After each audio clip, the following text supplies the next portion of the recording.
이 문제를 푸는 방법은 DFS, BFS 둘 다 사용해서 풀이가 가능합니다. 이번에는 BFS를 통해서 풀어볼 거고요. 개인적으로 이렇게 두 개 다 사용해서 풀이가 가능한 문제는 저는 개인적으로 BFS를 쓰는 거를 추천해 드려요. 왜냐면 문제 카테고리가 보통 이렇게 되거든요. 이제 DFS를 써서 푸는 거나 BFS 푸는 거나 같이 있는 문제가 있어요. 이번 문제처럼. 예. 근데 여기에 해당하는 코드들은 여기하고는 되게 결이 다르거든요. 예, 그래서 이걸 굳이 같이 섞어 쓰지 말고, 여기를 잘라서, DFS로 풀이를 해야만 하는 문제들은 이렇게 해서 풀고, 그 외에는 다 그냥 BFS를 푸는 게 조금 어떤 코드 형태를 익혀서 실수를 줄이는 데 좀 더 도움이 되는 것 같아요. 네, 문제 시간 복잡도를 보면요. 일단 M하고 N 두 가지가 있고, 이제 가로, 세로 길이죠. 로우 컬럼인데, 얘네가 최대 길이가 50보다 작답니다. 그러면 둘을 곱해도 m 곱하기 n을 해도 최대 2500 정도고요. 그러면 2.5 곱하기 10의 3제곱이죠. 일단 BFS로 하면 여기를 이렇게 한번 방문해야 돼요. 근데 사실은 이 문제는 조금 더 방문하긴 합니다. 플러스 알파가 있어요. 자, 이 문제는 이제 이 알파에 대해서 좀 알아둘 필요가 있어요. 왜 알파가 있느냐. 이렇게 아래쪽만 갈 수 있다고 생각을 해봅시다. 그러면 이 지점하고 이 지점하고 한번 가봐야 돼요. 왜? 이게 여기하고 연결돼 있지 않다면, 만약에 가정을 해서 연결돼 있지 않다면 이게 서로 다른 방이잖아요. 서로 다른 방이거든요. 그래서 인접한 방인가를 체크하는 루틴이 필요합니다. 그래서 플러스 알파가 있는 거예요. 근데 어차피 경계선만 들어가니까 아주 월스트 케이스라고 쳐서 곱하기 2 한다고 치죠. 이 알파가 단순히 더하기가 아니고 곱하기 2다. 그러면 5에 곱하기 10의 3제곱입니다. 이건 사실 10의 9제곱이나 2.1에 곱하기 10의 9제곱보다 엄청 작은 숫자죠. 그래서 이 문제를 푸는데 그렇게 시간이 부족하거나 코드가 실행하는데 그렇게 시간이 빡빡하진 않아요. 예. 자, 문제에서 이제 요구하는 게 우리가 알아야 될 게 답으로 세 가지를 알아야 돼요. 1번, 2번, 3번. 근데 1, 2번은 사실 결이 같아요. 그래서 이렇게 하나씩 0, 0 이렇게 채워 나가면서 판에다 그 다음에 다음번 룸은 1, 1 이렇게 채워 나가면 돼요.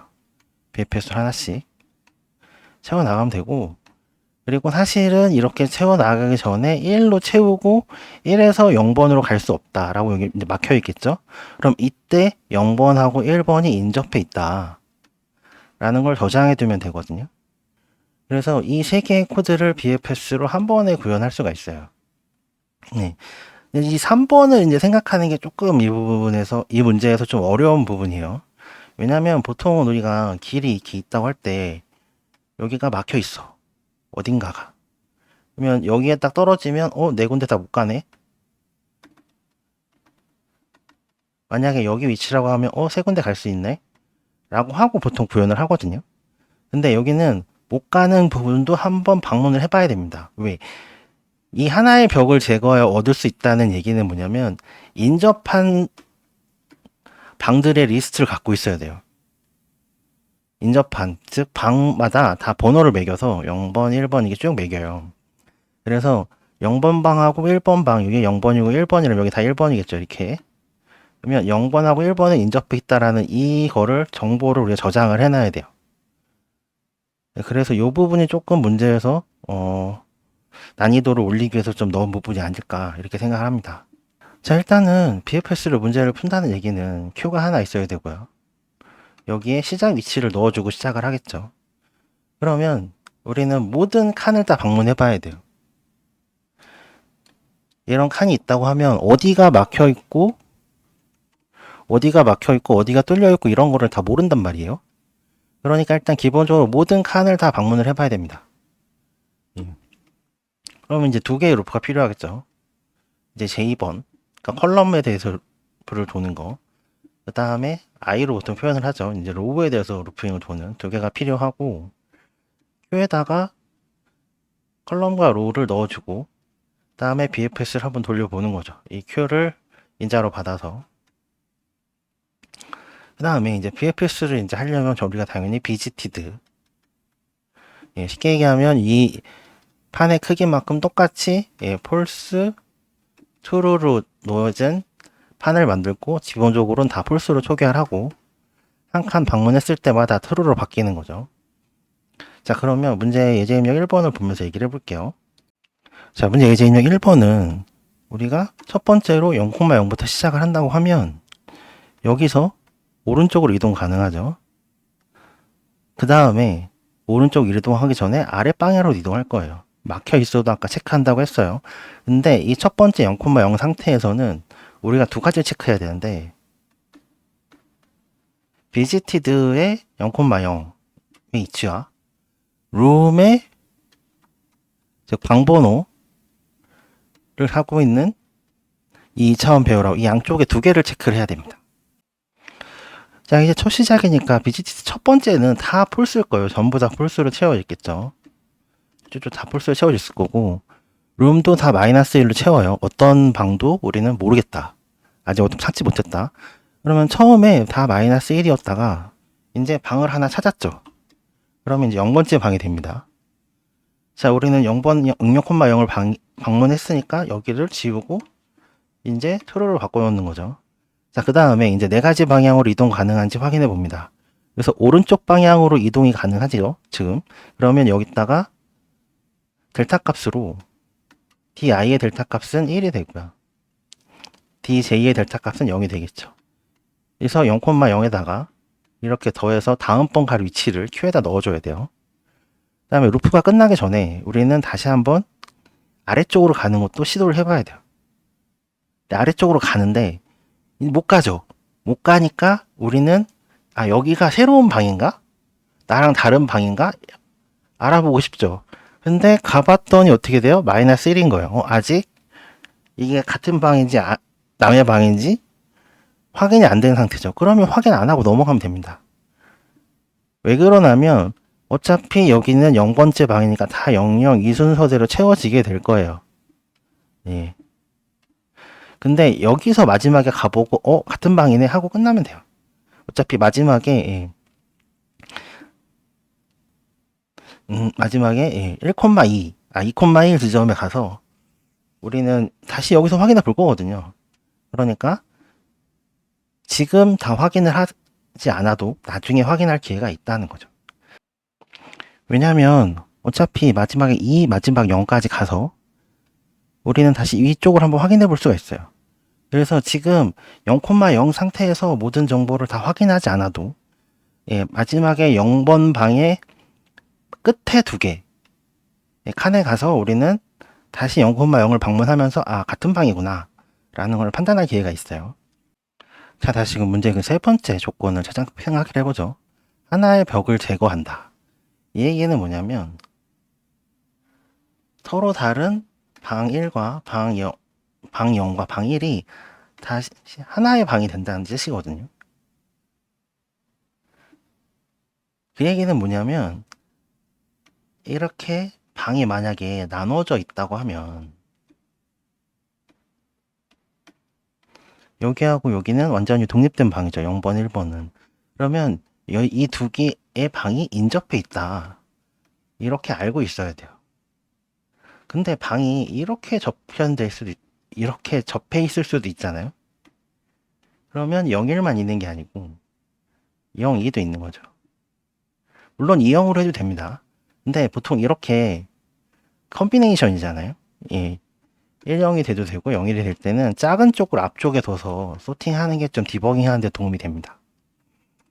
그러면 이거를 조금 바꿔보면 딕셔너리로 바꿔볼 수가 있어요.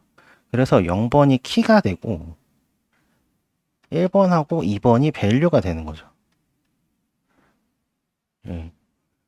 이건 무슨 얘기냐면 0번에 그리고 1번에 맨 처음에 이 두 개의 방 번호를 안 거예요. 0번하고 1번하고 붙어 있다. 그러면 딕셔너리 0번에다가 배열 1을 넣어요. 예. 그 다음에 또 해보니까 0번하고 2번 1 이제 인접해 있다는 걸 알게 된 거죠. 그러면 딕셔너리에다가 0번에 1번 더하기 2번도 하는 거죠. 그럼 결론적으로 1,2가 되겠죠. 이렇게 표현할 수 있어요. 그 다음에 최종적으로 이제 딕셔너리가 루핑을 해야겠죠. 이때 키를 가지고 루핑을 하고요. 그러면 키하고 그 키에 있는 밸류에 대해서 두 번째 루프는 이제 밸류에 대해서 루핑을 하는 거죠. 그러면 키는 0번이고 여기는 1,2가 되겠죠. 그러면 min 0번 더하기 max, 번호가 max라는 거예요. 큰 쪽 1번을 더해보고 이 중에서 최대값을 일단 저장해 놓고 다시 두 번째 루핑을 할 때는 여기가 2가 되겠죠. 이렇게 해서 맥스 값을 저장해 놓으면 이 3번의 조건에 해당하는 값을 구할 수 있습니다. 자, 이제 코드를 보면서 좀 설명을 해볼게요. 네, BOJ 문제는 이제 입력을 스탠다드인으로 받기 때문에 첫 줄 입력을 받아서 둘로 쪼개고 그 다음에 각각 n과 m을 이제 문자에서 숫자로 바꿔주는 거죠. 그 다음에 이제 보드를 이렇게 만들고 보드에 한 줄씩 입력을 받아서 스플릿으로 다 나눠줍니다. 그 다음에 보드에 이제 문자로 되어 있는 스트링들을 다 숫자로 바꿔주는 거죠. 원래는 숫자인데 문자로 취급되고 있는 것들을 다 숫자로 바꿔주게 되고 이제 입력이 끝났으니까 3개의 값을 리턴해줘요. 그 다음에 solve를 가볼게요.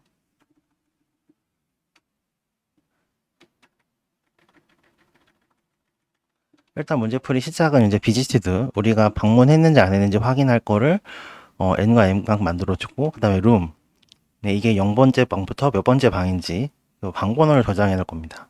사이즈는 이제 둘 다 보드하고 똑같아요. 자, 이제 두 개의 루프를 돌아서 BFS로 모든 칸 하나씩 방문을 해봐야겠죠.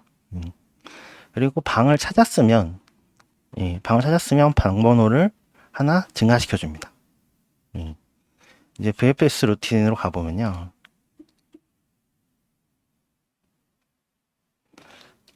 조심할 점은 이렇게 델타 값, 이동할 값을 이 문제에서 얘기하는 1, 2, 4, 8하고 이렇게 순서를 그대로 맞춰주는 게 조금 코드를 할 때 좀 간결해집니다. 그리고 이 방향값 이제 실수하지 않도록 조심하셔야 되고요. 뉴룸은 이제 새로운 룸을 발견했고 그렇기 때문에 이게 true로 세팅을 해주고 마지막에 이 뉴룸 is find를 리턴해주면 BFS를 통해서 새로운 방을 방문했는지 안 했는지를 판별할 수 있겠죠. 일단 BFS find room 함수를 호출하게 되면 일단 Q를 먼저 보게 되고 제일 처음 시작은 하나가 들어있겠죠. 그럼 제일 앞에 있는 애를 팝을 해서 SISJ를 확인하고 여기서 방문한 지점인지를 먼저 판단해 봅니다. 그래서 방문한 지점이면 더 갈 필요 없겠죠. 컨티뉴 하면 다시 55 라인으로 오는 거고 뒤에 남아있으면 도핑이 시행되고 아니면 여기서 끝나겠죠.